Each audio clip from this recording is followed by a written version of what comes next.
Vacilfrutta, Adriatica, la Valle dei Sapori, Acqua Marina, l'arte del buon gusto. A Vacil di Breda, Treviso.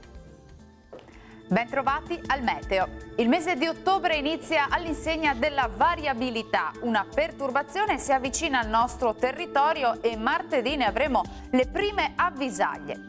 Ma vediamo la situazione nel dettaglio. Sul Veneto cielo piuttosto nuvoloso dappertutto. Al mattino si manterrà ancora asciutto, dal pomeriggio nuvolosità più diffusa e compatta con piogge sparse, tuttavia più frequenti sulle zone centro-settentrionali della regione, più occasionali invece su quelle meridionali. Temperature stazionarie minime tra i 15 e i 19 gradi, massime comprese invece tra 21 e 25 gradi circa.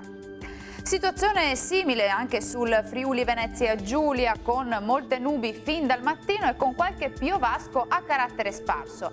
In nottata però peggiorerà un po' su tutti i settori.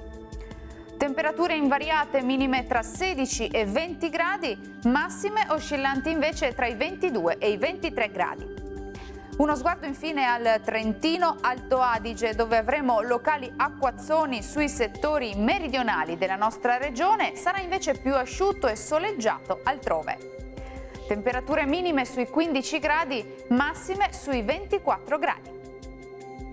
Bene, dal meteo di Antenna 3 per ora è tutto. Grazie per l'attenzione, arrivederci.